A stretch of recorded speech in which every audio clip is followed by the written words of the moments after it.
ఆయన వాక్యములోనికి మరలా సమీపముగా చేసి ఉన్నాడు. కాబట్టి ప్రతి వారు కూడా ఆయన వాక్యాన్ని మనము జాగ్రత్తగా విని వాక్యములో కట్టబడే గొప్ప కృప ఆధిక్యత దేవాతి దేవుడు మనకు అనుగ్రహించులాగున మనము ప్రార్థన చేసుకుని మరి వాక్యములోనికి మనము ముందు కొనసాగే గొప్ప కృపను ఆధిక్యతను పరిశుద్ధాత్మదేవుడు మనందరికీ కూడా అనుగ్రహించాడు. కాబట్టి చక్కగా కొన్ని నిమిషాలు మనము దేవుని యొక్క వాక్యాన్ని మనము విందాం, వాక్యములో మనము కట్టబడదాం. నిజంగా మరి సెలవు దినాలను పూర్తి చేసుకుని మరలా ఎవరి చదువులకు వాళ్ళు, మరలా ఎవరి కాలేజీలకు వాళ్ళు మరి వెళ్ళవలసినటువంటి సమయము వచ్చింది. కాబట్టి ఈ వచ్చిన సమయమును నిజంగా ఈ సెలవు దినాలలో ఇటు రీతిగా ఈ యవనస్తుల ఆశీర్వాద కూడికలలో పాలు పంపులు పొందుకోవటము మనకెంతో ఆశీర్వాదకరం, దీవెనకరం. మరి నిజంగా దేవుడు తన దాసులకు ఇచ్చిన ప్రేరేపణ, తమ దాసులకు ఇచ్చిన ఆలోచన చెప్పున ఈ యవనస్తుల ఆశీర్వాద కూడికలు చాలా అద్భుతమైన రీతిలో జరుగుతున్నాయి. దేవుని మహాకృప అయితే మరి ఇవి ఇలాగే కొనసాగుతాయి, ఇవి ఆగిపోవటానికి అవకాశము లేదు. కాబట్టి ప్రతి వారు కూడా మరి అంటే సెలవులు అయిపోయినాయి, ఇక యవనస్తుల కూడికలు ఆగిపోతాయేమో అనుకుంటున్నారేమో. కానీ దేవుని మహాకృపను బట్టి మరి ఉన్నవారు మీరు ప్రతి బుధవారము సిద్ధపడి రండి. ఎంతమంది ఉన్నా ఇటు రీతిగా దేవునిని మనం ఆరాధన చేద్దాం. మరి ఇంకా అనేక మంది కొరకు ప్రార్థించే గొప్ప ఆధిక్యతను దేవుడు మనకు యవన ప్రాయములో ఇస్తున్నాడు. మంచిది. ఒక అర్ధగంట సమయాన్ని మీతో వాక్యాన్ని మాట్లాడాలని నేను ఆశపడుతున్నాను. కొన్ని నిమిషాలు వాక్య ధ్యానము కొరకు యోహాను మొదటి పత్రిక, యోహాను రాసిన మొదటి పత్రిక 2వ అధ్యాయము 14వ వచనం. 2వ అధ్యాయము 14వ వచనం.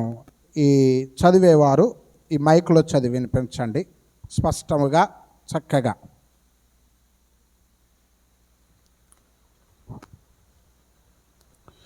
యోహాను మొదటి పత్రిక 2వ అధ్యాయము 14వ వచనం. చిన్న పిల్లలారా, మీరు తండ్రిని ఎరిగి ఉన్నారు గనుక మీకు రాయుచున్నాను. తండ్రులారా, మీరు ఆది నుండి ఉన్నవానిని ఎరిగి ఉన్నారు గనుక మీకు వ్రాయుచున్నాను. యవనస్తులారా, మీరు బలవంతులు, దేవుని వాక్యము మీ యందు నిలిచి ఉన్నది. మీరు దుష్టుని జయించి ఉన్నారు గనుక జయించి ఉన్నారు గనుక మీకు వ్రాయుచున్నాను. చాలండి. చదివిన ఈ లేఖన భాగాన్ని దేవాతి దేవుడు మన వెనుకడలో దీవించును గాక. యోహాను భక్తుడు తన పత్రికను రాస్తూ ఎవరెవరికి ఈ పత్రికను రాస్తున్నాడో చాలా స్పష్టంగా మాట్లాడుతున్నాడు. మొదట అంటున్నాడు, చిన్నపిల్లలారా, దీనిని నేను మీకు రాస్తున్నాను. తండ్రులారా, మీకు దీనిని నేను రాస్తున్నాను అంటూ యవనస్తులారా, దేవునికి స్తోత్రం, ఏమంటున్నాడు? యవనస్తులారా, మీరు బలవంతులు, దుష్టుని మీరు జయించి ఉన్నారు గనుక ఈ మాటలను నేను మీకు కూడా రాస్తున్నాను అని చక్కగా మాట్లాడుతున్నాడు. యోహాను భక్తుడు యవనస్తుల గురించి మాట్లాడుతూ యవనస్తులను గురించి ఉపయోగించిన మాట ఏంటి అంటే బలవంతులు. యవనస్తులు ఎవరంట? బలవంతులు. నిజంగా యవనస్తులు బలవంతులుగా ఉంటున్నారా ఈనాటి దినాలలో? ఆలోచన చేయండి. ఎందులో బలవంతులుగా ఉంటున్నారు, వీటిలో బలహీనులుగా ఉంటున్నారు? ఏమండి, యవనస్తులు ఏ విషయాల్లో బలవంతులుగా ఉంటున్నారు, ఏ విషయాల్లో బలహీనులుగా ఉంటున్నారు? ఎప్పుడైనా ఆలోచన చేశారా? ఇక్కడ ఉన్న యవనస్తులు మీరందరూ, లేక మనమందరం కూడా ఎవరమని వాక్యం చెప్తుందంటే బలవంతులు. ఎందులో బలవంతులు? ఎక్కడ బలవంతులు, ఎక్కడ బలహీనులు? ఎప్పుడన్నా ఆలోచించారా ఈ మాట? ఈ మాట చదవటం తోలిదే దేవుడు నాకు ఒక ఆలోచన ఇచ్చాడు. నిజమే, యవనస్తులు బలవంతులే, కానీ ఎక్కడ బలవంతులుగా కనబడుతున్నారు, లేక ఎక్కడ వీరి బలాన్ని కనుపరుస్తున్నారు, ఎక్కడ బలహీనులుగా ఉంటున్నారు ఆలోచన చేస్తే కొన్ని సందర్భాల్లో మనం చూస్తూ ఉంటాం. బయట బలవంతులమే, కానీ మందిరములో చెప్పాలి బలవంతులా మీరు బలహీనులా? మందిరములో ఏమండి, దేవుని మహాకృపను బట్టి మన పరిచర్యలో ఉన్న యవన బిడ్డలందరూ కూడా లోకములో ఎలాగుంటారో నాకు తెలియదు, కానీ మందిరములో మాత్రము చక్కటి పరిచర్యను జరిగిస్తారు. కాబట్టి మీరు బలవంతులు. కానీ కొన్ని సంఘాలు లేక క్రైస్తవ సమాజంలో అందరు ఇలా ఉంటున్నారండి అంటే కాదండి, అందరు ఇలా ఉండటంలే. కొన్ని చోట్ల ఏమండి యవనస్తులు చేయవలసిన పనులు ఎవరు చేస్తున్నారో తెలుసా?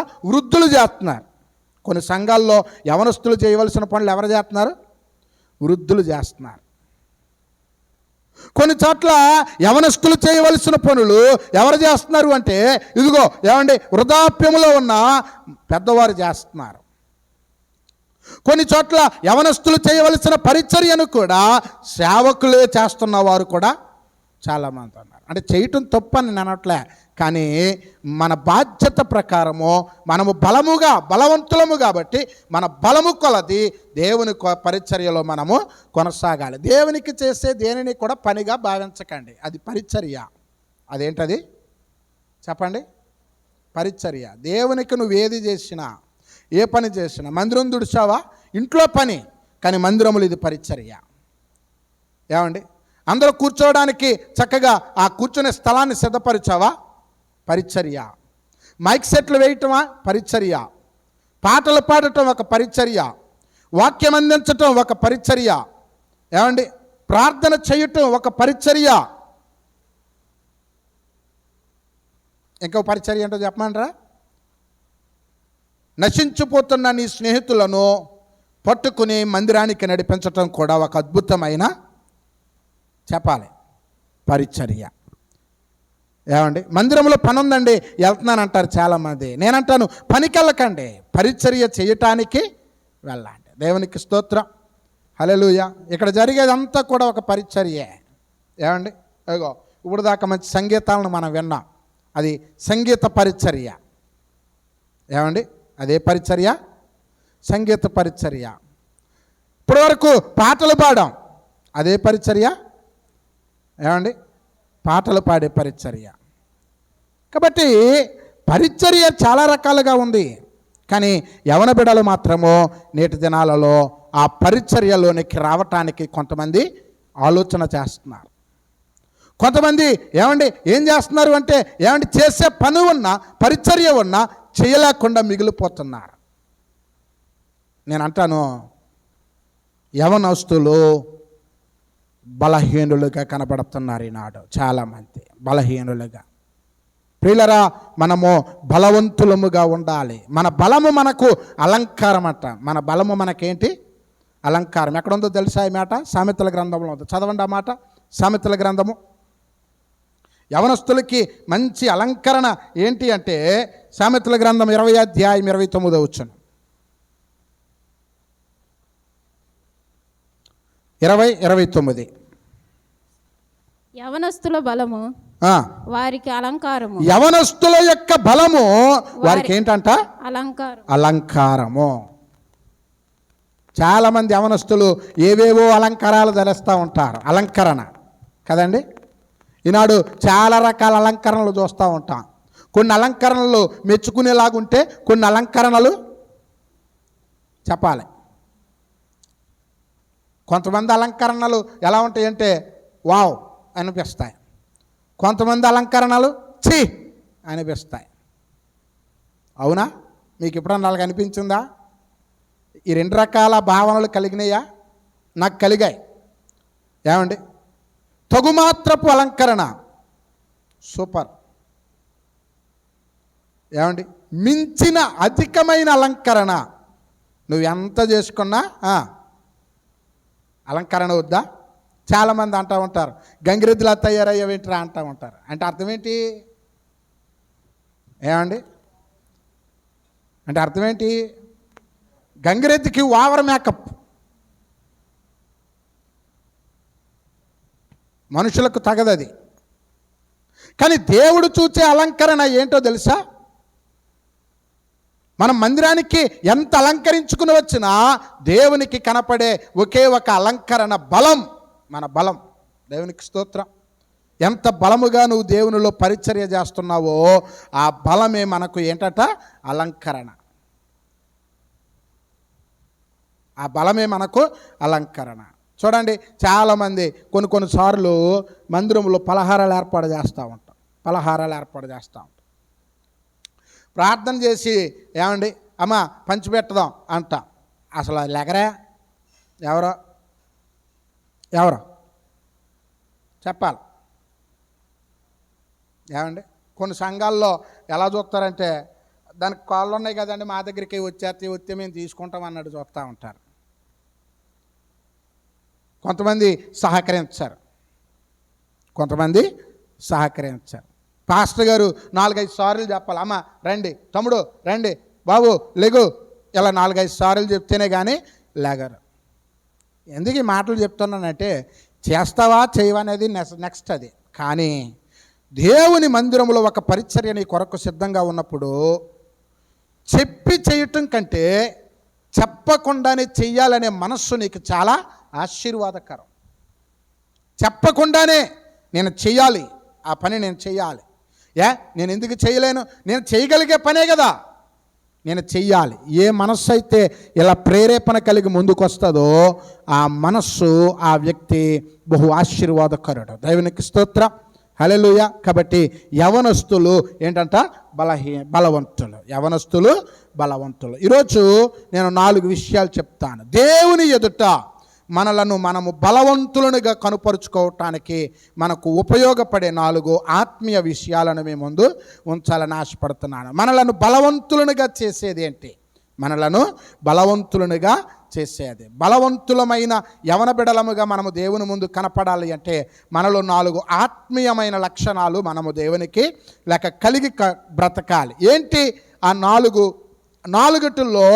మొట్టమొదటిది మనలను బలపరిచేది దేవుని ఎదుట బలవంతులుగా నిలబెట్టే మొట్టమొదటి ఆత్మీయ లక్షణం ఏంటి అంటే ప్రార్థన. దేవునికి స్తోత్రం. ఏంటది?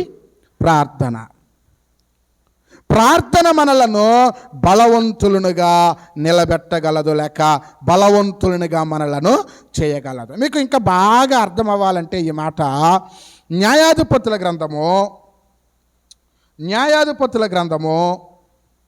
17వ అధ్యాయము 28 నుండి 30 వచనాలు మనము చదువుదాం. చదవండి. న్యాయాధిపతుల గ్రంథము 17వ అధ్యాయము 28 నుండి చదవండి. న్యాయాధిపతుల గ్రంథము, ఒక్క నిమిషం.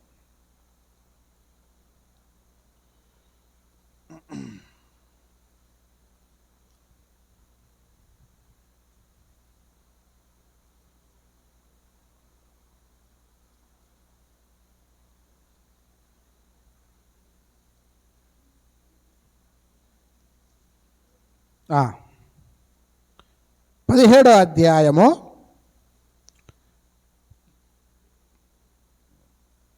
16వ అధ్యాయము 28 నుంచి. అప్పుడు సంసోను, యెహోవా ప్రభువా, దయచేసి నన్ను జ్ఞాపకం చేసుకొనుము. దేవా, దయచేసి ఈసారి మాత్రమే నన్ను బలపరచుము. దేవా, దయచేసి ఈసారి మాత్రమే నన్ను బలపరచుము. నా 2 కన్నుల నిమిత్తము ఫిలిష్తీయులను. చాలండి, ఇంకా మీరు కిందకి మీరు చదవండి, అర్థమవుతుంది నేను చెప్పేదంతా. సంసోనును దేవుడు ఏరుకోరి ఏర్పరుచుకుని ఇశ్రాయేలీయులకు రక్షణకర్తగా, ఇశ్రాయేలీయుల తరపున నిలబడటానికి బలవంతునిగా సంసోను అను ఒక యవనస్తుని దేవుడు ఏర్పాటు చేసుకున్నాడు. అయితే పుట్టటము బలవంతుడిగానే పుట్టాడు, కానీ మధ్యలో తన బలాన్ని కోల్పోయాడు. ఎవరు? సంసోన్. పుట్టాడు, దేవుడు కోరుకుని ఏర్పాటు చేసుకుని నీకా నాకన్నా బలవంతునిగా పుట్టించాడు. శత్రువుకి సంసోను పేరు చెబితే భయం. సంసోను ఆ చుట్టుప్రక్కల ఉన్నాడు అంటే శత్రువుకి భయం, నిద్రపట్టేది కాదు. ఎన్నో అద్భుతమైన కార్యాలు, శూరకార్యాలు ఏమండి జరిగించిన వాడు సంసోను. కానీ జరిగించిన సంసోను మధ్యలో తన బలాన్ని కోల్పోయాడు. ఒకానొక సమయంలో తన బలాన్ని కోల్పోయాడు. అతడు తన బలాన్ని కోల్పోవటానికి ఏకైక కారణము ఏంటి అంటే ఆకర్షణ. ఏంటది చెప్పండి? ఆకర్షణ. బలాన్ని కోల్పోవటానికి ఏకైక కారణం ఏంటి? ఆకర్షణ. దేనికి ఆకర్షించబడ్డాడు సంసోను? బలవంతుడిగా ఉండి దేవుని చేత బలము పొందిన సంసోను దేవుని వైపు కాక, వాక్యము వైపు కాక, దేవుని సంఘము వైపు కాక దేని వైపు ఆకర్షించబడ్డాడు అంటే లోకము వైపు ఆకర్షించబడ్డాడు. యవన ప్రాయములో ఉన్న నిన్ను హెచ్చరిస్తున్నాను, ఒక సత్యాన్ని చెప్తున్నాను. ఎదుగుతున్న నిన్ను లోకము ఏదో ఒక టైంలో నిన్ను ఏం చేస్తుంది? ఆకర్షిస్తూ మొదలెడుతుంది. తన వైపు పిలుస్తుంది, తన వైపు లాగుతుంది, రమ్మని ఆహ్వానిస్తుంది. చాలామందిని అలాగ ఆహ్వానిస్తే అది ఎంత ప్రమాదకరమో తెలియక ఈనాడు లోకముతో స్నేహం చేస్తున్న వారు చాలామంది యవన బిడ్డలు ఉన్నారు. కానీ ఇక్కడ కూర్చున్న నీకు నాకు దేవుడు మాట్లాడుతున్న మొదటి మాట ఏంటి అంటే ఆకర్షణ నీ బలాన్ని దొంగిలిస్తుంది. జాగ్రత్త. బలవంతులమే కానీ బలము కలిగి దేవుని వైపు నడవక లోకము వైపు ఆకర్షించబడితే లోకము ఏం చేస్తుందో తెలుసా? నీ బలాన్ని మొదట దొంగిలిస్తుంది. నీ బలాన్ని మొదట ఏం చేస్తుంది? దొంగిలిస్తుంది. ఏమండి?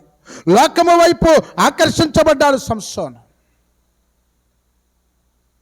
లోకము వైపు ఆకర్షించబడి దేవుడు ఇచ్చిన పనిని వదిలేసి, దేవుడిచ్చిన పరిచర్యను వదిలేసి, దేవుడిచ్చిన పనిని వదిలేసి తన ఇష్టమైన దారులలో నడవటం మొదలుపెట్టిన సంసోను ఏమైపోయాడో తెలుసా? బలహీనుడైపోయాడు. బలహీనుడైపోయి శత్రువు చేతులలో చిక్కబడి వేదన పడుతున్న సందర్భంలో దేవునికి ప్రార్థన చేస్తున్నాడు. ఆ ప్రార్థన ఇప్పుడు మనము చదువాం. 16వ అధ్యాయము 28 నుండి మీరు చదివితే అది సంసోను చేస్తున్న ప్రార్థన. బలహీనుడైపోయిన సంసోను ప్రార్థిస్తూ దేవుని అడుగుతున్నాడు. ఏమనంటే, అయ్యా ఈ ఒక్కసారి మాత్రమే మరలా నన్ను బలపరచు. దేవునికి స్తోత్రం.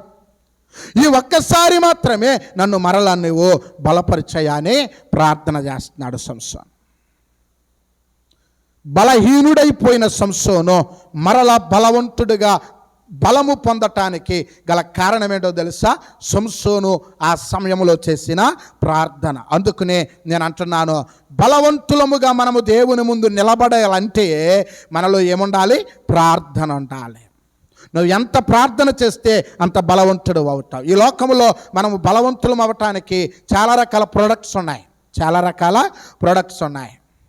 కానీ ఆత్మీయతలో మనము బలవంతులం అవ్వాలంటే మనకున్న ఏకైక మొట్టమొదటి ఆత్మీయ మార్గము ప్రార్థన. ప్రార్థన బలహీనుడిగా ఉన్న నిన్ను బలపరచగలదు. కుమిలిపోతున్న నిన్ను లేవనెత్తగలదు. నా బ్రతుకింతే, నా జీవితం ఇంతే, ఇక నా వల్ల ఎవరికి ప్రయోజనం లేదు అని అనగారిపోతున్న నిన్ను నీ ప్రార్థన నిన్ను నిలబెట్టగలదు. దేవునికి స్తోత్రం. హల్లెలూయా. చాలామంది ఏమండి దేనిని నిర్లక్ష్యం చేస్తారంటే ప్రార్థనను నిర్లక్ష్యం చేస్తాం. అందుకనే యవన ప్రాయములో మనము చాలా విషయాలలో బలహీనులముగా ఉండటానికి గల కారణం ఏంటి అంటే మనము ప్రార్థనలో బలహీనులం. మరలా మీరు స్కూళ్ళకి కాలేజీలకి వెళ్ళిపోతున్నారు. నేను మీకు ఇస్తున్న ఒక మంచి సలహా ఏంటో తెలుసా? నువ్వు దేన్నైనా మర్చిపో. అవసరమైతే ఆ రోజు టీచర్ గారు చెప్పిన పాఠాన్ని అయినా మర్చిపో. కానీ ప్రార్థన చేయటమో మర్చిపోకు. ఏం చేయటం చెప్పాలి. ఉదయాన్నే లేవంగానే మీ హాస్టల్లో కానీ ఇంటి దగ్గర కానీ ఉదయాన్నే లేవంగానే నీ మొట్టమొదటి పని ఏమయ్యాలో తెలుసా? మోకరించటం. మొట్టమొదటి పని ఏం చేయాలి? మోకరించటం. మర్చిపోవద్దు మాట. ఇప్పుడే కాదు, నువ్వు పెద్ద పొజిషన్కి వెళ్ళినా, మంచి ఉద్యోగస్తుడు అయినా, మంచి ఉన్నత స్థాయికి వెళ్ళినా నువ్వేం చేయటం మర్చిపోకూడదో తెలుసా? మోకరించటము మర్చిపోకూడదు. ప్రార్థన చేయటము మర్చిపోకూడదు. దేనిని మర్చిపోకూడదు. ఏమండి, దానియేలు రోజుకి 3 సార్లు ప్రార్థన చేసేవాడంట. ఎన్నిసార్లు? 3 సార్లు. అతడి ప్రార్థన అతడిని అధికారుల ఎదుట గొప్పవానిగా నిలబెట్టింది. దేవునికి స్తోత్రం. హల్లెలూయా. రాజుకంట దానియేలు అంటే ఎంతో ఇష్టమంట. ఎవరికే? రాజుకి దానియేలు అంటే బహుపిష్టము. అతడు అందంగా ఉంటాడని కాదు, రాజుకి ఆ ఇష్టము పుట్టడానికి గల కారణం ఏంటి అంటే అతడు కలిగి ఉన్న ప్రార్థన. ఇందాక చెప్పాను కదా, ప్రార్థన యవనులకు ఏంటి? అలంకారం. ఆ అలంకారం ధరించిన ప్రతి యవనస్తుడు అధికారులలో కానీ ఉన్నతమైన వ్యక్తుల యొద్ద కానీ గొప్ప స్థానాన్ని ఖచ్చితంగా సంపాదిస్తాడు. అందుకనే ప్రార్థన చేయాలి.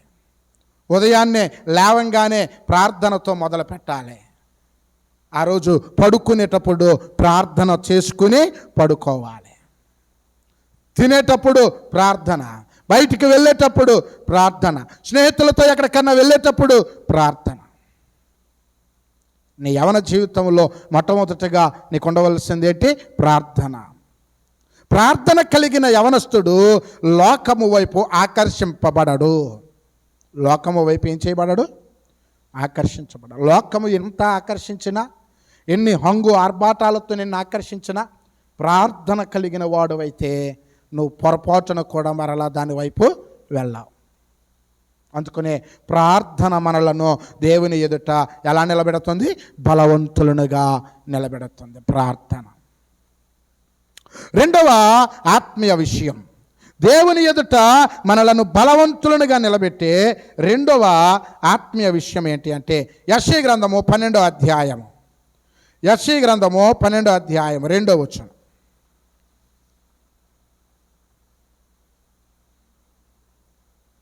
యెషయా గ్రంథము 12వ అధ్యాయము. ఇదిగో నా రక్షణకు కారణభూతుడవగు దేవా, నేను భయపడక ఆయనను నమ్ముకొనుచున్నాను. యెహోవాయే నాకు బలము, యెహోవాయే నాకు బలము అనుగ్రహించును. దేనిని బట్టి? నేను నీ యందు ఏమి ఉంచి ఉన్నాను? నమ్మిక ఉంచి ఉన్నాను. నీ నమ్మిక, నేను కలిగి ఉన్న నమ్మికయే నాకు ఏమి కలిగిస్తుంది అన్నాడు భక్తుడు? బలము కలిగిస్తుంది. దేవుని ఎదుట మనలను బలవంతులుగా నిలబెట్టేది ఒకటి ప్రార్థన అయితే, రెండోది విశ్వాసం. రెండోది ఏంటి? విశ్వాసం. ఎంత ప్రార్థన చేస్తావో అంత విశ్వాసం వచ్చాలి. దేవునికి స్తోత్రం. హల్లెలూయా. చాలామందేమో ప్రార్థన చేస్తాం కానీ చెప్పాలి, ప్రార్థన చేస్తాం కానీ నమ్ముతామా? మీరు నమ్ముతున్నారా? యేసయ్యా కష్టపడి చదువుతున్నాను, చక్కగా చదువుతున్నాను, టీచర్స్ చెప్పేవన్నీ అర్థమవుతున్నాయి, ఈ సంవత్సరం నాకు ఫస్ట్ ర్యాంక్ రావాలి అని ప్రార్థన చేస్తున్నావు. నమ్ముతున్నావా? దేవుడు నీకు ఫస్ట్ ర్యాంక్ ఇస్తాడని నమ్ముతున్నారా? ఎంతమంది నమ్మారు ఈ సంవత్సరం?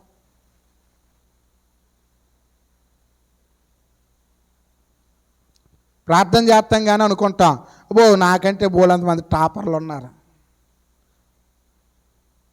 వాళ్ళకే వస్తుంది ఫస్ట్ ర్యాంక్, వాళ్ళకే వస్తుంది ఫస్ట్ ర్యాంక్. ఏమంటే షుషాను కోటలో ఎస్తేరు కంటే అందగత్తులు ఉన్నారు, తెలుసా మీకు? షుషాను కోటలో ఎవరికంటే? ఎస్తేరు కంటే. ఏమండి, ఎస్తేరు ఏమి తినేది కాదంట. ఏమండి, ఈమె ఇంకా అందముగా రాజుగారికి కనపడాలని ఎన్నో పంపించేవారంట. ఆమెకు సుగంధ ద్రవ్యాలు పంపించేవారు, మంచి మంచి అలంకరణలను పంపించేవా, కానీ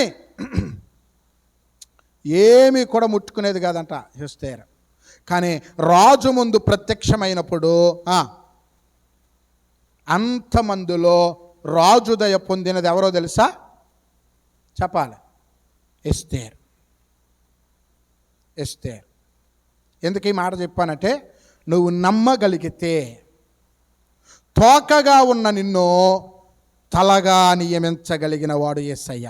నమ్మిన వారు దేవునికి స్తోత్రం చెప్పండి. నువ్వు నమ్మగలిగితే, అందుకునే అంటాడు కదా, నువ్వు నమ్మిన ఎడల నువ్వు దేవుని మహిమను నువ్వు చూస్తావు. నమ్మాలి, విశ్వాసం ఉంచాలి, దేవునిని నమ్మాలి. అవును, నా దేవుడు ఈ ఫలానా కార్యం నా ఎడల చేయటానికి సమర్థుడు అని నమ్మాలి. ఫలానా ఆశీర్వాదం నాకు ఇవ్వటానికి సమర్థుడు అని నమ్మాలి. ఈ సంవత్సరము నా విద్యా సంవత్సరాన్ని అద్భుతమైన విజయముతో ముగించటానికి నా దేవుడు నాకు తోడుగా ఉన్నాడని నమ్మాలి. ఏమండి, అలా నమ్మితేనే ఎన్నటన్నటికీ ఆశీర్వాదకరుడుగా, రెండు ఎన్నటన్నటికీ నువ్వు దేవుని యందు బలము పొందిన వ్యక్తివిగా నువ్వు నిలబడతావు. కాబట్టి దేవుని యందు యవనస్తులు బలవంతులే, కానీ వారు బలవంతులుగా కడ వరకు నిలబడాలి అంటే వారిలో ఏముండాలి? ప్రార్థన ఉండాలి.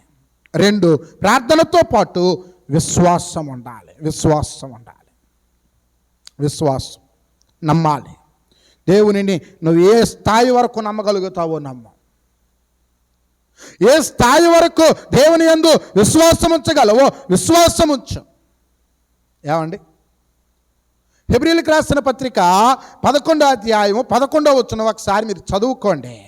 అక్కడ శారా గురించి రాయబడి ఉంటుంది. ఎవరి గురించి? శారా గురించి రాయబడి ఉంటుంది. ఆమె గర్భము ధరించే శక్తి లేకపోయినప్పటికీ ఆమె దేవుని యందు నమ్మిక ఉంచి ఏమంట గర్భవతిగా నిలబడింది. దేవునికి స్తోత్రం. ఏమండి, ఆ టయానికి శారా గర్భము ఉడికిపోయింది. అంటే ఇక ఆమెకు పిల్లలు పుట్టే అవకాశము లేదు. It's impossible task. కానీ ఏమండి, అనుకూలత లేని కాలమున ఆమె గర్భవతిగా ఎంచబడి ఇస్సాకునకు జన్మనివ్వటానికి గల కారణం అంటండి ఏమని రాయబడి ఉందో తెలుసా? అక్కడ ఆమె విశ్వాసం. దేవునికి స్తోత్రం. హల్లెలూయా. అంటే ఈరోజు నీ విశ్వాసం నీకు ఎంత బలం ఇస్తుందో తెలుసా? అనుకూలత లేని టైములో కూడా నీకు అనుకూలతనివ్వగలిగినంత బలాన్ని నీ విశ్వాసం నీకు చేకూరుస్తుంది. దేవునికి స్తోత్రం. చాలాసార్లు అనుకుంటాం ఇట్స్ ఇంపాసిబుల్, అసలు ఇది సాధ్యము కాదు, ఇది అసాధ్యమండి, ఇది జరగదండి అనుకుంటాం. కానీ నువ్వు నమ్మి నిలబడగలిగితే నీ విశ్వాసము దానిని సహితము నీకు సాధ్యముగా అసాధ్యాన్ని సుసాధ్యముగా చేయగలదు. దేవునికి స్తోత్రం. విశ్వాసం నీకు ఎంత బలాన్ని ఇస్తుందో తెలుసా? అసాధ్యాన్ని సహితము సుసాధ్యముగా చేసే అంత బలాన్ని నీ విశ్వాసం నీకు ఇస్తుంది. కాబట్టి విశ్వాసము రెండోది ఏంటంట? ఒకటి ఏమండి, మనము దేవుని ఎదుట కడవరకు బలవంతులముగా నిలబడటానికి మనకు అవసరమైనది ఒకటి ప్రార్థన, రెండు విశ్వాసము. మూడో మాటకి వెళ్తున్నాను. మూడవదిగా దేవుని ఎదుట మనలను బలవంతులనుగా నిలబెట్టే మూడవ ఆశీర్వాదము లేక ఆత్మీయత ఏంటి అంటే యెషయా గ్రంథము 40వ అధ్యాయము 31వ వచనం. యెషయా గ్రంథము 40వ అధ్యాయము 31వ వచనం. 40:31. యెహోవా కొరకు యెహోవా కొరకు ఎదురు చూచువారు నూతన బలము పొందుదురు. ఎవరంట బలము పొందేది లేక బలవంతులుగా నిలబడేది? ఎదురు చూచువారు. దీనినే వాక్య పరిభాషలో ఏమంటామంటే నిరీక్షించువారు. దేవునికి స్తోత్రం. ఏముండాలి? ఏముండాలి? నిరీక్షణ. నువ్వు ఎంత నిరీక్షణ కలిగి ఉంటే అంత బలము పొందుతావు. ప్రతి క్రైస్తవుడు ఆత్మీయతలో నేర్చుకోవలసిన అమూల్యమైన పాఠం ఏంటి అంటే నిరీక్షణ కలిగి బ్రతకటం నేర్చుకోవాలి. వాక్యం ఏం చెప్తుందంటే ప్రతిదానికి సమయం అనేది ఒకటి ఉంది. దేవుని దగ్గర నాకు సమయం ఉంది, అలాగే నీకు కూడా ఒక సమయం. అయితే మన వంతు ఏంటి అంటే సమయము వచ్చే వరకు ప్రార్థనలో మనము నిరీక్షించాలి దేవుని కొరకు. దేవునికి స్తోత్రం, హల్లెలూయా. ఉద్యోగమా, ఎదురుచూడు. మంచి భవిష్యత్తు, ఎదురుచూడు. ఎలా ఎదురు చూడాలి? ప్రార్థనలో ఎదురు చూడాలి. చాలామందికి నిరీక్షించటం అంటే చాలా కోపం, వెయిట్ చేయటం అంటే చాలా కోపం. చాలా వాటి దగ్గర నిరీక్షణ కలిగి ఉంటారు. అవునండి, చాలా వాటి దగ్గర ఓపిక పడతాం, నిరీక్షిస్తాం. కానీ దేవుని దగ్గర మనకు అసలు ఉన్నది ఏంటి? తక్షణమే కార్యం జరిగిపోవాలి. అవి వెంటనే ప్రార్థన చేస్తే చాలు. ప్రార్థన ఆమేన్ అంటం తోలితే నీకేం జరిగిపోవాలి? ఇప్పుడు చెప్పలే, క్రైస్తవుడు ఇలా లేడా? ఈ ఆలోచనలతో లేడా ఈనాడు? ఎలాంటి ఆలోచనలు లేవండి? బోల్డ్ అంతమందికి ఉన్నాయి, మనకు లేకపోవచ్చు. ఏంటంట? ఆమేన్ అంటం తోలితే ఏం జరిగిపోవాలి? కార్యం జరిగిపోవాలి. నేర్చుకుంటున్నాడు ప్రతివాడు కూడా. కానీ ఆయన ఒకటి మర్చిపోతున్నాడు. ఏంటి అంటే తగిన సమయమందు మిమ్మల్ని ఆయన ఏం చేస్తాడట? హెచ్చిస్తాడు. దేవునికి స్తోత్రం. ఏ సమయం? మనందరికీ ఒక సమయం ఉంది. వ్యక్తిగతంగా నువ్వు ఈ మాట అనుకో, నాకు కూడా దేవుని దగ్గర ఒక సమయం ఉంది. There is a time for everyone. ప్రతి ఒక్కరికి కూడా సమయం అనేది ఉంది. కాబట్టి నిరీక్షించు.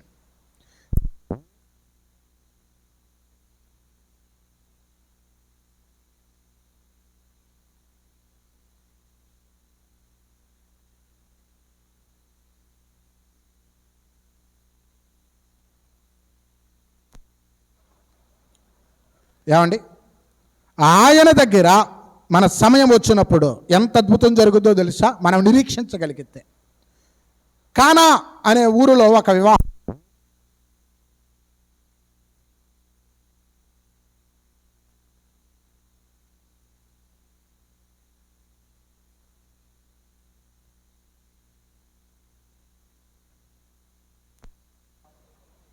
ఆ ఊరికి వెళ్ళినప్పుడు, ఆ వివాహానికి వెళ్ళినప్పుడు అక్కడ విందులో అత్యంత ప్రధానమైనది ద్రాక్షారసము అయిపోయింది.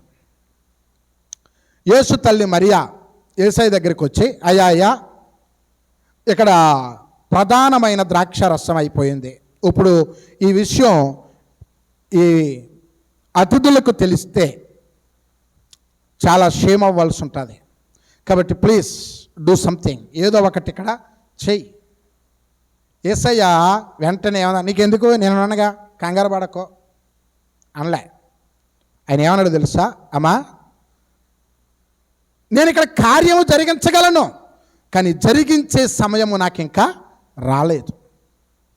ప్రతివారు నమ్మండి, నీ జీవితంలో ఏదైనా నువ్వు అడుగుతున్న ఒక ఆశీర్వాదము లేట్ అవుతుంది అంటే, నీ జీవితంలో నువ్వు కోరుకుంటున్న ఒక ఆశీర్వాదము నీ జీవితానికి ఇంకా ఆమర దూరములో ఉంది అంటే, నువ్వు గ్రహించవలసింది ఏంటి అంటే, ఆ ఆశీర్వాదము నీ దగ్గరికి రావటానికి, వచ్చేలా చేయటానికి దేవుని దగ్గర నీ సమయం ఇంకా రాలేదు అని నమ్ము. అంతే తప్ప నా బతుకు ఎప్పుడు ఇంతే, నా జీవితం ఎప్పుడు ఇంతే, నా స్థితి ఎప్పుడు ఇంతే, నా గతి ఎప్పుడు ఇంతే, లోకానుసారమైన మాటలు మాట్లాడకు. లోకానుసారమైన మాటలు మాట్లాడకు. ఏమండి, ఎవని హృదయం అయితే దేవుని యందు నిరీక్షణ కలిగి ఉంటుందో ఆ హృదయం అనే మాట ఏంటంటే, అనుకున్నది జరగకపోతే ఆ హృదయం ఏమనుకుంటుందో తెలుసా? నా సమయం ఏమో దేవుని దగ్గర ఇంకా రాలేదేమో, ఏమో ఇంకా టైం ఉందేమో, ఎలాగనుకుంటుంది తప్ప నా బతుకెప్పుడు ఇంతే అనుకోదు ఇప్పుడు కూడా. కానీ చాలామంది యవనస్తులు నాకు తెలుసు, కొంతమంది వాళ్ళు అనుకుంటున్నారు ఏంటంటే, నా బతుకెప్పుడు ఇంతే, నా బతుకెప్పుడు. మీరు ఎవరైనా ఉన్నారా అలాగనుకునేవారు? అలాంటి వాళ్ళు ఎవరైనా ఉంటే మీ చేయి చూపించండి. అంటే ఏమీ లేదు, మీకు మంచి మాట చెప్తాకంతే. నువ్వు అసహ్యపడకోకు, ఎందుకంటే ఆయన సమయము ఒకటి, ఇంకా ఒకటి మిగిలి ఉంది. యేసయ్య అంటున్నాడు, అమ్మా నా సమయం ఇంకా రాలేదు, వచ్చినప్పుడు మాత్రము ఖచ్చితంగా ఒక అద్భుతం జరుగుతుంది. దేవునికి స్తోత్రం. వెంటనే ఆ మరియా ఏం చేసిందంటే అక్కడున్న పనివారిని పిలిచి యేసయ్య దగ్గర నిలబెట్టి అంది, ఏది చెబితే అది చేయండి, అంతే, ఏది చెప్తే అది చేయండి. సరే, వారిని చూసి అన్నాడు, ఆమెడ దూరంలో 6 రాతి బాణలు ఉన్నాయంట. ఆ రాతి బాణలు ఎందుకు ఎత్తుకున్నాడో తెలుసా? పెళ్ళికొచ్చిన వారి కాళ్ళు గడుక్కుని రావటానికి ఆ బాణల నిండా నీళ్లు నింపి అక్కడ ఉన్నాయి రాతి బాణలు. ఆ రాతి బాణాల దగ్గరికి వెళ్ళన్నాడట, మీరు వెళ్ళండి, పాత్రలు పట్టుకెళ్ళండి, అవి ముంచిపోసేయండి. ఏంటయ్యి ముంచిపోయమన్నది? వేటిని చెప్పాలి? నీళ్ళు. అయిపోయింది ఏంటి ఇప్పుడు? అక్కడ అవసరం ఏంటి? నీళ్ళు పోయమన్నాడు. అదే మాట మనకు చెప్పాడు ఎవడైనా, చేయగలమా? నేనైతే చేయను. నేను అంటాను, ఊరుకోయా బాబు, అక్కడ అయిపోయింది ద్రాక్షారసం, అయితే నువ్వేంటి నీళ్ళు పోయమన్నావు, ఇంకా తేడా వస్తే నన్ను కొట్టేస్తారు వాళ్ళు. కాబట్టి నేను పొరపాటును కూడా పని చేయను. కానీ ఆ పనివారు అలా ఎదురు చెప్పకుండా ఏమండి చక్కగా ఆ రాతి బాణల్లో ఉన్న నీళ్లను ముంచి పట్టుకెళ్ళి వాటిని పోస్తున్నప్పుడు అక్కడ రాయబడి ఉన్న మాట, ముంచినప్పుడు నీళ్ళే, పట్టుకెళ్ళినప్పుడు నీళ్ళే, వారు వడ్డించినప్పుడు నీళ్ళే. అక్కడ ఉన్న ఆశ్చర్యం ఏంటో తెలుసా? అవి ద్రాక్షారసంగా ఎలా మారాయో, ఎప్పుడు మారాయో, ఎందుకు మారాయో ఎవడికి తెలియలేదు. కానీ మధురమైన ద్రాక్షారసపు అనుభూతిని పొందారంట అక్కడ ఉన్న వారందరూ. దేవునికి స్తోత్రం. దేవుని సమయము నీ జీవితంలో ఒక్కసారి వస్తే ఛీ అనుకున్న నీ బ్రతికే వావ్ అద్భుతం అనిపించే రీతిగా ఆశీర్వదిస్తాడు. నమ్మిన వారు దేవునికి స్తోత్రం చెప్పండి. ఏమండి, ముందు పోసిన ద్రాక్షారసము కంటే ఈ ద్రాక్షారసం ఇంకా మధురముగా ఉంది. యేసయ్య సమయము వచ్చే వరకు నువ్వు నిరీక్షించగలిగితే ఎలాంటి అద్భుతాలు నీ జీవితంలో దేవుడు జరిగిస్తాడు. శూన్యములో సృష్టిని చేసినవాడు, మారాను మధురముగా మార్చినవాడు, శూన్యము నుండి సృష్టిని పిలిచినవాడు, నువ్వు నమ్మి నిరీక్షించి నిలబడగలిగితే నీ బ్రతుకును కూడా అద్భుతమైన రీతిలో తీర్చిదిద్దగలిగిన వాడు యేసయ్య. నమ్మిన వారు దేవునికి స్తోత్రం చెప్పండి. హల్లెలూయా.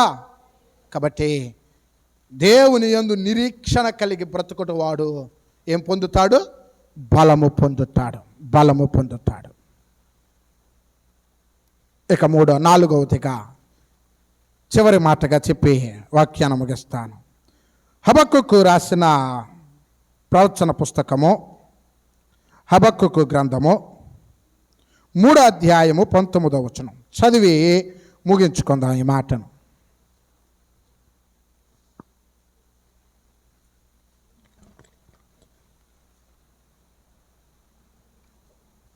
ప్రభువగు యెహోవాయే నాకు బలము, ఆయన నా కాళ్ళను లేడి కాళ్ళ వలె చేయును. మళ్ళీ చదవండి మైక్లో గట్టిగా. ప్రభువగు యెహోవాయే నాకు బలము, ఆయన నా కాళ్ళను, యెహోవాయే నాకు బలము, ఆయన నా కాళ్ళను లేడి కాళ్ళనుగా చేసి ఉన్నత స్థలముల మీద ఆయన నన్ను ఎక్కించును. చాలండి. చివరిగా మనలను బలపరచగలిగేది లేక బలవంతులనుగా నిలబెట్టేది ఏంటి అంటే దేవుడే. దేవునికి స్తోత్రం. ఏమండి, బైబిల్లో ఓ మాట ఉంది, దేవుడే మనకు బలము కదా. అసలు దేవుడు అంటే ఎవరు అనే మాటను మనం ఆలోచన చేస్తే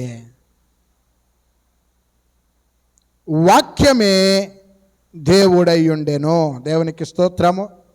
హల్లెలూయా. అంటే ఇప్పుడు యెహోవాయే నా బలము అనే మాటకు మనం చెప్పుకోవచ్చు వాక్యమైన దేవుడే నాకు బలము. మనలను బలవంతులనిగా నిలబెట్టగలిగేది ఏంటో తెలుసా? వాక్యమై ఉన్న దేవుడు. వాక్యము మనలను బలవంతులనిగా నిలబెట్టగలదు. వాక్యము మనలను బలవంతులనిగా వాక్యమై ఉన్న దేవుడు.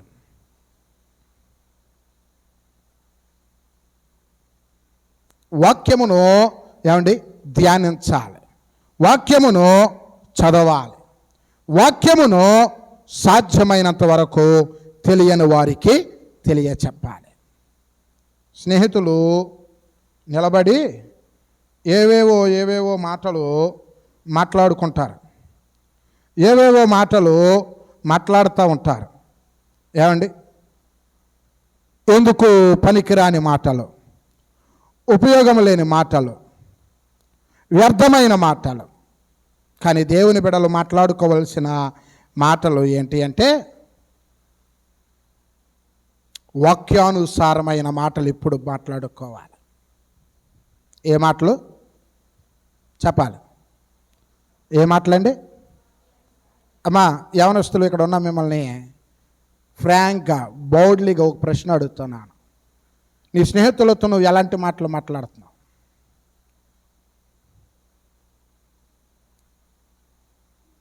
చెప్పాలి. ఎలాంటి సంభాషణలు మీరు చేసుకుంటున్నారు?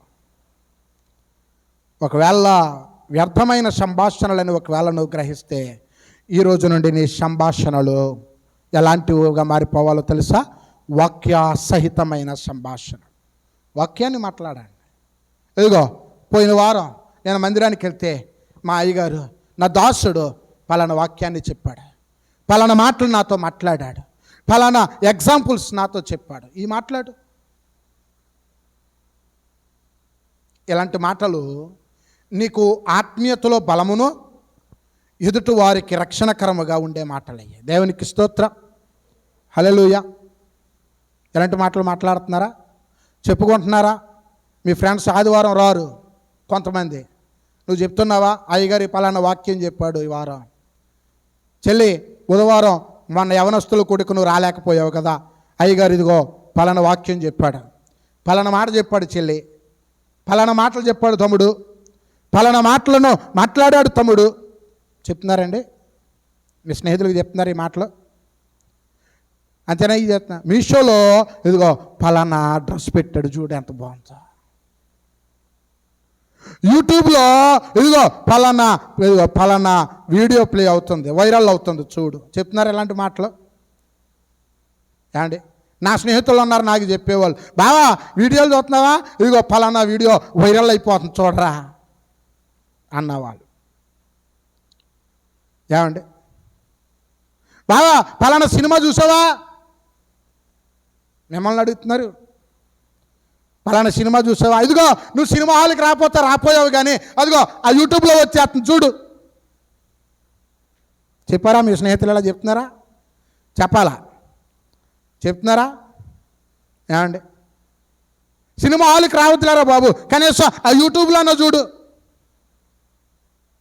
లేకపోతే కనీసం ఆ పబ్లిక్ యాప్లోనన్నా చూడు. చెప్తున్నారండి అలాగా? మరి ఇప్పుడు వాక్యం చెప్పావా? అయ్యగారు పలానా వాక్యం చెప్పాడు,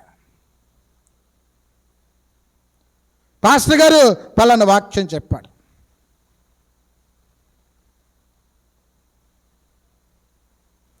ఇదిగో ఈరోజు నేను పలానా వాక్యం చదివితే నాకు ఆ వాక్యంలో పలానా మాటలు కనపడ్డాయి.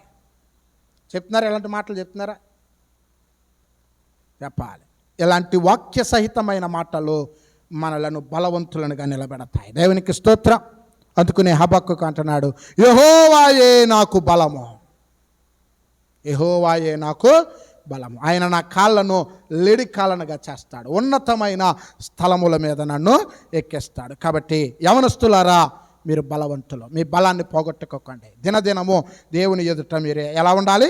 బలవంతులుగానే నిలబడాలి. అలా బలవంతులుగా మీరు ఉండాలి అంటే లోకములో నిన్ను బలవంతులుగా చేయటానికి ఎన్నో ప్రొడక్ట్స్ ఉన్నాయి, కానీ ఆధ్యాత్మికంగా దేవునిలో నిన్ను బలవంతునిగా నిలబెట్టడానికి దోహదపడే 4 ఆత్మీయ మార్గాలు. 1 ప్రార్థన, 2 విశ్వాసం, 3 నిరీక్షణ, నాలుగు వాక్యమై ఉన్న దేవుడు. ఈ 4 లక్షణాలను కలిగి బ్రతికి దేవుని ఎదుట నిరంతరము ఎనటెన్నటికి బలవంతులముగా నిలబడే గొప్ప ఆధిక్యత దేవాతి దేవుడు మనకు అనుగ్రహించి నిలబెట్టునుగాక. ఆమేన్. ప్రార్థన ఆశీర్వాదాలతో కొడుకును మనం ముగించుకుందాం. అందరూ తల వంచి కండ్లు మూసుకున్నట్లయితే ప్రార్థన. ఎవరైనా సిద్ధపడి వచ్చారా? ప్రార్థన చేస్తాకే చివరి ప్రార్థన. ఎవరు ఎవరు చెప్పాలి త్వరగా. చెప్పాను కదా, ప్రార్థనే బలం. మొదటి మాట ప్రార్థన.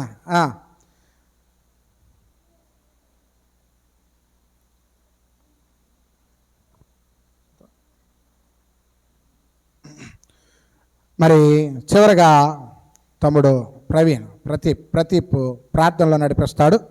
నేను దేవుని లేస్తాను తడితే కొడుకును మనం ముగించుకుందాం. ప్రార్థన.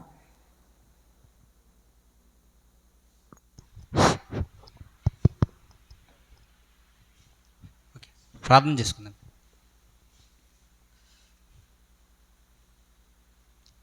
మహాపరిషుద్ధుడు మహాగణుడైన దేవ తండ్రి, నాయన ఈరోజు నాయన మమ్మల్ని అందరినీ ప్రభా నీ సన్నిధిలో ప్రభా మమ్మల్ని కూడిపెట్టినందుకే వందనాలు స్తోత్రాలు తండ్రి. నాయన ప్రభా ఈ బుధవారం యవనస్తులు కూడికలను ప్రభా మీ రీతిగా నడిపిస్తున్నందుకే వందనాలు స్తోత్రాలు తండ్రి. నాయన ప్రభా మీ నామమును ప్రభా మేము స్తుతించుటకు కానీ కనీసము కానీ ఉచ్చరించుటకు కానీ మేము ఎట్టివారం తండ్రి. మేము తండ్రి కనీసము తండ్రి ప్రభా నీ నామాన్ని ప్రభా స్తుతించడానికి కూడా ఉపయోగం లేని జీవితంలో ఉన్నాం తండ్రి ప్రభా. నాయన ఇలాంటి మమ్మల్ని తండ్రి ప్రభా మీరు ఈ యవనస్తుని కూడికలో ప్రభా వాక్యమును ప్రభా నేర్చుకున్నట్టుకు ప్రభా తీసుకొచ్చిన ప్రభా ఈ అందరికీను ఎంతో ప్రభా మేము రుణపడి ఉంటాం తండ్రి. నాయన ఈరోజు తండ్రి ప్రభా మీరు ఒక యవనస్తుడు వారి యొక్క బలం దేనికి ఉపయోగపడాలి, ఏ విధంగా ప్రభా మాకు ముందుకు సాగాలనే వాక్యాన్ని ప్రభా విన్నాం తండ్రి.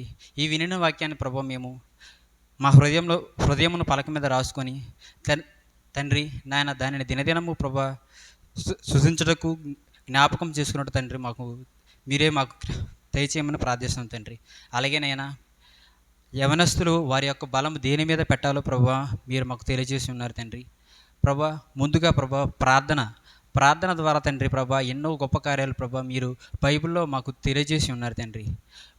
ఆ ప్రార్థన వల్లనే తండ్రి ప్రభా మేము ఈ లోకంలో కాకుండా తండ్రి ప్రభా ఇక్కడ మీ యొద్ద తండ్రి మీ సన్నిధిలో ఉండి మీ వాక్యం నేర్చుకున్నట్లకే మాకు కృప చూపినందుకే వందనాలు స్తోత్రాలు తండ్రి. నాయన ఏ విధంగా తండ్రి ప్రభా దానియేలు తండ్రి ముమ్మారు తండ్రి ప్రభా ప్రార్థన చేసి తండ్రి ప్రభా మీకు దగ్గరగా చేరి ఉన్నారో ప్రభా మేము తెలుసుకున్నాం తండ్రి. అలాగే తండ్రి ప్రభా తర్వాతగా విశ్వాసం లేకపోతే తండ్రి ప్రభా ఎవరోనూ కూడా తండ్రి వద్దకు చేరయొద్దనని మీరే మాకు తెలియజేసి ఉన్నారు తండ్రి. నేను ఏ రీతిగా ప్రభా సారా తను విశ్వాసం కలిగి ఉండి తండ్రి ప్రభా అంత పెద్ద వయసులో కూడా ప్రభా ఇస్సాకును కనని ప్రభా మీరు మాకు తెలియజేసి ఉన్నారు తండ్రి. ప్రభా యవనస్తులమైన మమ్మ ప్రభా మీరు మాకు ఇంకనూ విశ్వాసం కలిగజేయండి తండ్రి ప్రభా. మేము ప్రభా లోకంలో ఉండి ప్రభా మా యొక్క విశ్వాసాన్ని ప్రభా దినదినము తండ్రి ప్రభా ఇంకనూ క్షీణించుచున్నాము తప్ప మేము ఇంకా మీ వద్దకు వచ్చి మేము ప్రభా మీలో బాగుపడుతూ ప్రభా మీ యొద్దకు రావడానికి ప్రభా మేము ఎట్టి రీతిగా కూడా ప్రయత్నం చేయలేకపోతున్నాం తండ్రి ప్రభా. మమ్మల్ని క్షమించండి తండ్రి ప్రభా. అవును తండ్రి ప్రభా లోకంలో ఉన్న వస్తువులు కానీ లోకంలో మనుషులు కానీ ప్రభా మమ్మల్ని ఏ విధంగా తండ్రి ప్రభా లాక్కుంటుందో ప్రభా మీకు తెలుసు తండ్రి ప్రభా. వాటి నుంచి ప్రభా మేము బయటికి రాలేని పరిస్థితులు కూడా ఉన్నాం తండ్రి ప్రభా. వాటి నుంచి ప్రభా మేము తెలుసు బయటికి రావడానికి ప్రభా మీరే కృప చూపండి తండ్రి ప్రభా.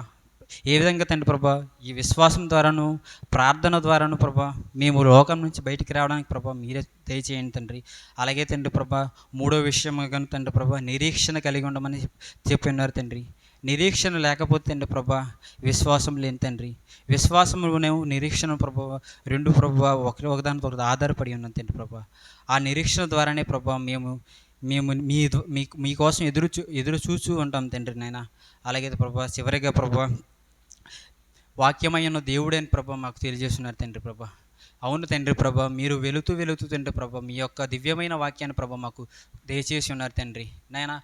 ఆ వాక్యం ద్వారానే తండ్రి ప్రభా మీరు ఏ విధంగా ఈ లోకంలో ఉన్నారో తండ్రి అలాగే ప్రభా మీరు ఏ విధంగా ప్రభా చాలామంది భక్తులకు కానీ చాలామంది ప్రవక్తలు కానీ మీరు ఏ విధంగా తెలియజేసి ఉన్నారు ప్రభా మేము తెలుసుకుని ఉన్నాం తండ్రి ప్రభా. ఆ వాక్యము మా చేతిలో ఉండగా ప్రభా దానిని దినదినము చదువుతూ దాని ద్వారాను బైబిల్ ద్వారాను మమ్మల్ని ప్రతి విషయం తెలుసుకోవడానికి ప్రభా మీరు కృప చూపండి తండ్రి ప్రభా.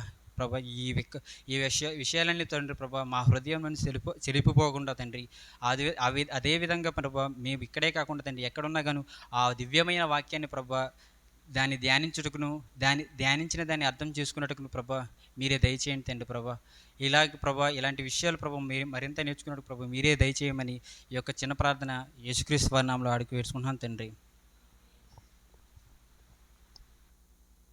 తండ్రి అయిన దేవుని ప్రేమ, కుమారుడైన యేసుక్రీస్తు కృప, పరిశుద్ధాత్మ దేవుని యొక్క అన్యోన్య కాపుదల సహవాసం, జరిగిన ఆరాధన ఏకీవించిన ప్రియ బిడ్డలు యవన బిడ్డలందరికీ విన్న వాక్యానుసారమైన జీవితానికి, ఇంకా ఎంతమంది అయితే ఈ వాక్యము మైకు ద్వారా విన్నారో వారి భవిష్యత్తులకు సమస్తమైనటువంటి వారికి మరి రేపటి దినము నుండి మరలా నూతనముగా ప్రారంభం కానున్న విద్యా సంవత్సరం అంతటికి ఇదిగో మరి బిడలు బయలుదేరి వారి చదువులకు, హాస్టల్స్కు తిరిగి వెళుతున్న బిడలకు, వారి ప్రయాణాలకు, వారి భవిష్యత్తులకు మరి జరుగుతున్న ఈ విద్యా సంవత్సరం అంతటికి మునుపటి కంటే అధికమైన ర్యాంకులను, ఆరోగ్యాలను, ఆనంద ఆయుష్కాల భాగ్యములను మంచి విద్యా సంవత్సరముగా ఈ విద్యా సంవత్సరం అనుగ్రహించబడట పరిశుద్ధాత్మ దేవుడు తోడుగా ఉంటే సహాయముని ఇచ్చి నడిపించి అనుగ్రహించి రాత్రి మంచి నిద్ర, మంచి దర్శనం,